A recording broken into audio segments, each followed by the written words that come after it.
You're pretty good with money, right? So how much have you saved up? The one trying to charm me with that purring tone was my husband of many years. I sighed at his words. I didn't feel like answering, but knowing him, he'd keep pestering until I did. I have about $280,000 in the bank account. But remember, that's not money we can just spend freely. I made that clear to him. But trying to get a point across to my husband is like talking to a brick wall. He just doesn't listen to what others have to say. Oh, I see. Looking satisfied, the next day he vanished from our home, taking the bank book and our joint checkbook with him. I, having lost my patience with my foolish husband, picked up the divorce papers he left behind. Where on earth did he disappear to? Actually, I couldn't care less. If anything, this might be my chance to disappear as well. With that thought, I immediately took action. And so, when I disappeared, my husband started searching for me desperately. My name is Iris Taylor. Soon, Owen and I would be celebrating our 50th wedding anniversary. We were blessed with 2 children, Grace and Davis. Both of them have graduated from college, found jobs, married, and have started their own families. From the outside, we might seem like the picture-perfect family. However, there's been something bothering me for years. It's about my husband. We met through a traditional matchmaking arrangement. He was the son of my father's old friend. To be honest, I didn't have a great first impression of him. He was 2 years younger than me.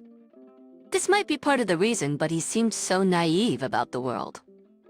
He also gave off a somewhat sloppy impression, and he only bragged about himself without listening to a word I said. During the matchmaking, you're supposed to get to know the other person by listening. However, his stories weren't even interesting. I have quite a responsibility at the company. Many tasks wouldn't move forward without me. That's why I often work late. I need someone who understands that, he blurted out from the start. At the start, I forced a smile, but honestly, I wanted to tell him I wasn't interested. Yet, as I was searching for words, he pressed on. Well, since you'll be older than me, you'd understand, right?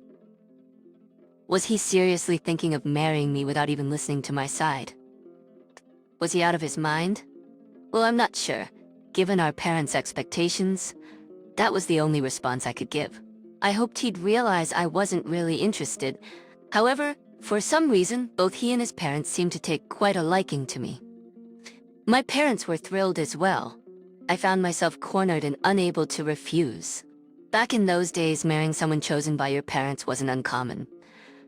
After all, everyone seemed so happy for us. Maybe once we lived together, I'd see his good side. With that thought, I reluctantly agreed to the marriage. After we got married, it wasn't that I couldn't see any of his good points. He seemed to be as dedicated to his work as he claimed. He went to work diligently every day, and while he didn't get promotions extraordinarily fast, his salary steadily increased. We lived with my in-laws, but both my father-in-law and mother-in-law were kind to me. I always saw only the good in my husband, and we were fortunate to live in a peaceful environment. However, after my husband turned 40, our expenses gradually increased. When I asked him why, he said it was a tradition at his company for bosses to treat their subordinates. I understood that, but back then we had a college-going daughter and a high school son. The expenses were so high that I had to dip into my savings to cover tuition and living costs. I brought this up with my husband multiple times, but he would just say, "Aren't you handling the finances? Figure it out." Such a selfish response. Of course, he never really listened to my desperate pleas. To make matters worse, both of my in-laws fell sick at the same time, and I was burdened with caring for both of them. My husband left all the caregiving to me. I suggested hiring a helper, but he coldly retorted, "What are you here for? If you need extra hands, ask Grace and Davis to help. Don't waste money. Well, can't you help out a bit too? All I'm asking is for you to feed your dad." I made that suggestion, but his reply was disappointing. "That's not my job. If I don't work and bring home the money, we'd all be in trouble." He always had such self-righteous excuses and never provided any solutions. On top of that, his nights out and spending just kept increasing. I never intended for our kids to be burdened with caregiving, but seeing my struggles, they often pitched in with household chores. Eventually, After my father-in-law passed away, my mother-in-law followed shortly after. While it was sad, I'd be lying if I said I wasn't relieved to be free from caregiving duties. A few years went by. Both our children graduated from college, got jobs, and moved out, leaving just my husband and me in the house. My husband retired about 5 years ago, yet he often goes out drinking and our expenses remain high. One day, fearing we wouldn't be able to sustain our lifestyle, I said, "Owen, you need to cut back on spending. Do you really need to go out drinking so often after retirement? We have bills to pay." But he just frowned and said, "What? I've worked hard all my life. I got my retirement benefits and I have my pension. What's wrong with enjoying my golden years? I'm just saying there's a limit. If we spend more than we have, we won't make ends meet. We'll cross that bridge when we get to it." He's always been someone who doesn't listen. His words left me utterly flabbergasted. It was a few days after that incident. "What are you looking at?" My husband was frozen, staring at his smartphone. While I was casually cleaning, I asked him. In response, he hastily hid his phone. I found it suspicious, but honestly, I'd lost interest in my husband a long time ago. Maybe he's having an affair? No, who'd want a stubborn old man like him? I thought to myself, huh? "Oh, nothing," he replied, putting the phone down. I continued vacuuming, casting a sidelong glance at it. Then my husband spoke to me. "You mentioned we were running low on money the other day, but I know you. You probably saved up a lot, right? So how much do we have?" He spoke in such a fawning manner. I was utterly taken aback. "There's nothing left. You're the one always withdrawing. You should know." "Not that. I mean other accounts, like CDs or something." I tried to dodge the question, but I knew he'd keep pressing until I answered. Feeling defeated, I replied carelessly, "I've got about $280,000 in the bank account, but remember that money isn't for free spending. If it's gone, we're truly done for." I warned my husband. However, telling him was like talking to a brick wall. "Oh, really?" he replied with a satisfied grin. "It's pitiful, but that's my husband for you. I bet he'll try to snatch that money before long." That's what I anticipated, but he proved me wrong. The next day, he took the bank book and checkbook and vanished without a trace. All that was left behind was the divorce papers. What a cold-hearted man. It wouldn't be an exaggeration to say he's wasted my life. And now such a cruel blow. Taking all the assets and running off. He must not care what happens to me. I bet he's been cheating. With that in mind, I vowed revenge and signed the divorce papers. Then I quickly took action. The one who left the divorce papers was my husband. His intentions were clear. Once I submitted the divorce papers to the city hall and was officially single, I felt like a weight had been lifted. When I reached for my smartphone to inform our kids, I noticed several missed calls from my husband, or rather ex-husband. I could picture him desperately dialing, but I had no obligation to answer. If I went home now, we'd probably bump into each other. I immediately called my eldest daughter. "Hello, Grace? Mom, what's up?" I explained the situation to my daughter about my husband running off with all our money in the bank account and filing for divorce. Despite the numerous missed calls from him, without a second thought, she suggested that I come over to her place. Grateful for her offer, I headed to her house. Not even 10 minutes after I arrived, the doorbell rang. "It must be your father," my daughter said calmly. "It's okay, leave it to me." She hid me in her bedroom and went to the door alone. "Dad, what's the matter?" I could hear my daughter's voice from the entrance. As expected, it was my ex-husband. "Is Iris here?" "I can't reach her. I need to ask her about how to use that bank account." "Can you calm down for a moment?" My husband's voice sounded panicked. "What happened?" I asked. "That's the thing, I can't withdraw money from the bank. So I really need to talk to Iris right now." My husband explained to our daughter. He seemed genuinely worried. It must be about that, I thought to myself, listening quietly to the conversation around me. "Why can't you withdraw money?" my eldest daughter exclaimed in surprise. Then my husband began to speak hesitantly. "It seems this checkbook has been reported stolen. I told them I'm the husband, so it should be okay, but they won't assist me. The account is under the name Iris, so I need to contact her." His desperation was evident in his voice. I almost burst out laughing. Yes, after realizing my checkbook was missing, I immediately informed the bank and had it frozen. Regardless of being married, no one can use the checkbook without my permission. And during this period, he had ceased to be my spouse. In other words, he had no right to that money. I thought smugly. He talked with our daughter for a while, but soon left when he got a phone call. Coming out of my room, I thanked my daughter, to which she responded, "I now know why Dad tried to run off with the checkbook." I was taken aback by her words. Was there another conversation I hadn't heard? But it all made sense when she mentioned the last phone call. I could hear someone on the phone yelling at him, asking when he'd pay them back. I bet Dad's in debt. Debt! I couldn't believe my ears. Why, when, and from whom did he borrow money? Without consulting me, what on earth had he done? Moreover, getting yelled at over the phone doesn't sound like he borrowed from any legitimate source. I always knew he wasn't the sharpest tool in the shed, but this was a new low. "We should warn Davis.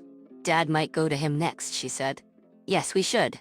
I then called my eldest son, telling him to ignore my husband if he came around, and assured him I was okay. "So the old man's finally getting what he deserves, huh?" He chuckled. It seems my kids had caught on to their father's recklessness. It made sense now why my daughter hadn't questioned our divorce reasons. "If anything happens, remember both your sister and I have got your back," my son told me. Once again, I felt deep relief about my decision to divorce. Throughout the night, my phone kept ringing with calls from my ex, but I turned it off. I stayed at my daughter's house, enjoying a pleasant evening surrounded by her husband and my grandkids. The next day, as soon as I turned on my phone, there was an incoming call. He never learns, I thought, but then I noticed it was an unfamiliar number. Relieved it wasn't my ex, I answered, only to find out it was from the bank where I opened my checkbook. "Is something wrong?" "It's about the stolen checkbook report you filed. Since yesterday, a suspicious man, who we think might be your husband based on the address, has been coming in with your checkbook. When we asked him to come with you for verification, he said he wouldn't leave until we closed the account." The bank teller looked troubled. I was taken aback and apologized. Then I made a correction. "Though we live at the same address, we're divorced. I'm single now and I don't have a husband. I'll be updating my details soon, so please do not honor his request," I clarified. "Understood. Your deposit is safe with us, so please rest assured," the clerk said with a reassuring tone. I hesitated, then decided to stand up. I can't keep running away forever. It's about time I took matters into my own hands with my husband. I asked my eldest daughter to accompany me, and we headed to the bank. My husband, red-faced with anger, seemed to have been moved to a separate room. When we gave our names at the reception, we were led there. When my husband saw us, he stood up and said, "Hey, where were you last night? You didn't even pick up your phone." He angrily yelled at me, acting all high and mighty. The bank employee looked surprised and tried to calm my husband down. Doesn't he feel ashamed causing such a disturbance in front of strangers? My eldest daughter apologized to the bank employee and mentioned we would be taking him home shortly. Upon hearing this, I spoke up. "Why the nerve? Who gives you the right to decide that?"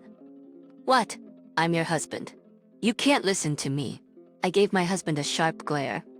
"You're the one who left the divorce papers, right?" "I already filed them." "We're strangers now. You have no right to take money out of my account."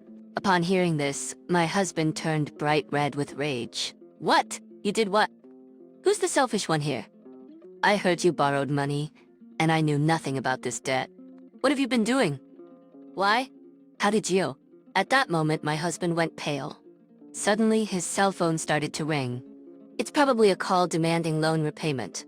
My husband didn't even attempt to answer. I sighed, looking at the pitiful state of my husband. "Your phone's ringing? Aren't you gonna answer?" Angrily, he snapped back. "I'm trying to." He then answered the phone, and a voice from the other end could be heard. "Mr. Smith, when will you pay us back? Can you give me a little more time? I'm at the bank right now." My husband mumbled, but the caller wasn't having it. "All right, just remember the interest is piling up. Thanks in advance." The call ended, and we were all left in silence. My husband couldn't even look up. Both my daughter and I sighed. "Let's go home." We're causing a scene here. Just let me withdraw the money. I'll leave if you do. He made a fuss, but in the end he couldn't withdraw the money and looked defeated. Let's just go home. Finally, after being nudged by my daughter, he reluctantly followed. Unbelievable. Why did you get into debt? Who did you borrow from? Inside the car, my daughter scolded him. He began to speak in a quiet voice. When he was in his 40s, he didn't want to come home to talk of nursing. So after work, he started going to casinos, and even after retirement, he continued to frequent them without my knowledge. He was tired of me nagging about money. If I found out the reason was gambling, he thought I'd nag even more. He just wanted to enjoy his post-retirement without anyone's interference. He sometimes won money and he'd manage with those winnings, but gradually he ended up borrowing money. The frequent notifications on his phone were apparently about the loan repayments. I thought he wasn't having an affair, but this was even worse. I can't believe it. How could my own father do this? My daughter was genuinely disdainful, frustrated by her father's actions. I felt the same way. How much do you owe? Seven? You mean $7,000? Suddenly he shouted in frustration. 70,000. Not 7,000. Why are you getting defensive, you old fool? What are we supposed to do now? I had no clue. My daughter finally lost her cool. And who could blame her? A debt of $70,000. Just by doing that, it's unforgivable in our family. And to top it off, he dared to ask about the amount in my savings. He thought that by divorcing and repaying the debt, he could freely use the remaining $210,000 without me saying a thing. And he acted on that thought. I was foolish. I'm so sorry, my husband said, bowing his head. But there's no cure for such a damn fool. It's too late for apologies now. You're a stranger to me. I don't know you anymore. That's what I told him in no uncertain terms. When we got home, I started packing my things. He clung to me like a lost puppy, always by my side. I'm really sorry. Please don't leave. Please don't abandon me. He pleaded, but after all, he was the one who tried to abandon me first. Do you ever think about what would have happened to me if you had successfully taken off with my $280,000? He choked on his words at that. Clearly, he hadn't thought of me at all. I certainly had no intention of helping him now. Goodbye. Maybe you can sell this house and pay off the debt. Good luck. He kept trying to stop me, apologizing frantically, but it didn't touch my heart. I found it a bit scary that I felt nothing for him anymore. But then again, he never truly listened to me. It's all the same. I went back to my daughter's house in her car. I finally broke off ties with that pitiful man and started a new chapter in my life. Later on, an attorney he hired to discuss asset division after our divorce came to see me. Such a fool he is. He should have just quietly sold the house without spending money on a lawyer. From the lawyer, I learned that my husband's claim was to split the $280,000 and the debt, but that wasn't going to happen. He made that debt secretly on his own. I have no obligation to take on any of it. Speaking of which, the lawyer looked exasperated and said I tried to explain that to him. I bet my husband just wasn't listening again. As for the $280,000 savings, it's money I saved and invested from before we were married. I used the money for our children's tuition and living expenses, but it's not a shared property. It's my money. The bank transaction history proves it. I also told the lawyer this. Then he asked, so there's no shared property? I replied, well, maybe around $3,500 in savings, but above all, it's the house. We built it after getting married. We lived with my in-laws, so it was a big house, and the mortgage was tough. So we'll split the house. The lawyer gave a wry smile hearing that. I flashed my brightest smile and said, please take care of it. In the end, the house was sold and I received half of the proceeds. I instructed him to sell the house and use the money to pay off his debt. I explained that if he died leaving debts behind, it would burden our children. Honestly, I didn't intend to take any money from the house sale, but it was his greed that led us to this situation. He should have never proposed splitting the assets. I simply followed the process he desired. Both my daughter and son found it amusing. The $70,000 debt included exorbitant interest, but with the lawyer's help, my husband somehow managed to repay it. I don't know how he's doing now, having lost his house, savings, and family. But as long as he's debt-free, it doesn't matter to me. Getting involved with him never leads to anything good. My son also cut ties with him. It was the right choice, in my opinion. He's now renting an apartment and working daily wage jobs. I hope he realizes he's reaping what he's sowed and does his best. My daughter offered to let me live with her. Every day spent with my granddaughter and daughter is a joy. My son-in-law is kind. He's interested in the investments I was involved in, and we have great conversations. After years of living in a constant state of complaint, this environment feels like heaven. The only good thing about marrying my husband was being blessed with my wonderful children. Just knowing they're living happily now makes me feel like all the past struggles were worth it. And now it's my turn. No matter how old you are, you can change your life. I hope to make the most of my remaining years and reclaim the happiness I deserve. Thank you for watching the video all the way to the end. If you resonated with the content, please leave a positive rating and a comment.